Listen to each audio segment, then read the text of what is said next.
Growing up, I grew up in a non-Christian home, and early on I had to learn that your own happiness had to be built on your own success. Early on in my life, I learned that to be successful and to be happy, I needed to excel, and I was one of the top of my class. I had a lot of friends, a great group of friends. I had what I thought was a really great family. I excelled in sports, and I was involved in clubs, and I would just exert myself in every aspect of my life as hard as I could.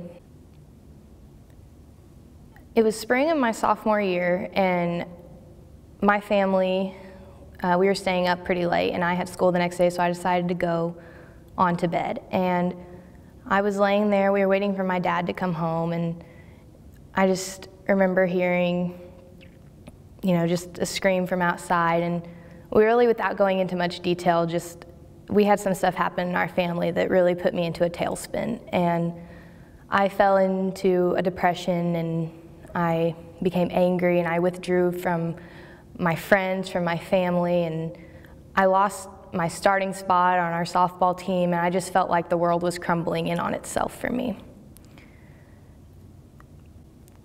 It was always hard knowing that just the things that happened in our family, I didn't understand why it had to happen to us, because we were never a bad family. We loved each other and we got along and we were always happy, but there's things that went on that were beyond my control. But when I'm only 15, you felt like those things should be in your control and it's your fault that it happened. Luckily for me, I have a friend named Emily, and she invited me to a camp. And I didn't want to go to this camp. I was angry at the stuff that had happened, and I was just bitter, and I was just mad at the world. And it wasn't that I didn't believe in God, it was that I didn't know what I had to do. I thought that if you had a loving God, that He wouldn't put you through terrible things. He wouldn't cause your family to just be torn apart.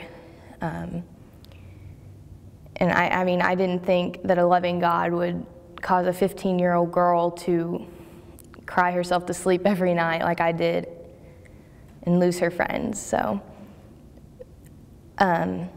somehow, now I know by miracle of God that I agreed to go to this camp, and it was the second best decision of my life to go to this camp. The first best decision being on the third night of that camp, I finally realized what it meant to have a relationship with God, and that's when I got saved in June 2011. That night I felt in my heart like everything had become better.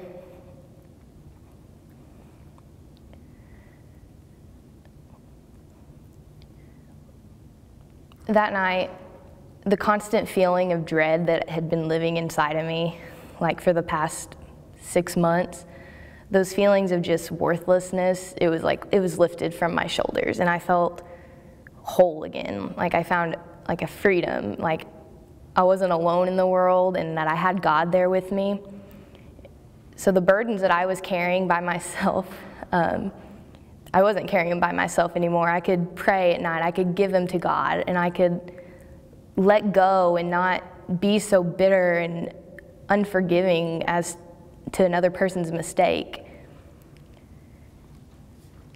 Since the day I got saved, I've felt my life has been like a 180. My mind's been changed, my heart has been altered, and I feel like I have a new sense of my life. I have a new perspective, and I can't really describe what it's like to be saved to a person who hasn't been saved, because it's just a feeling of just complete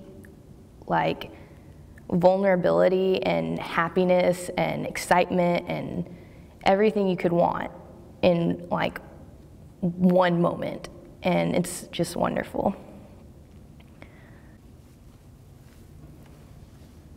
Through God, I've been able to do one thing that I didn't know I was going to be able to do, and that was forgive my family for what had happened to us. And I was able to find that forgiveness and find that just the ability to forgive through God, through prayer, and just through the strength of him, like I was able to give it all up to him.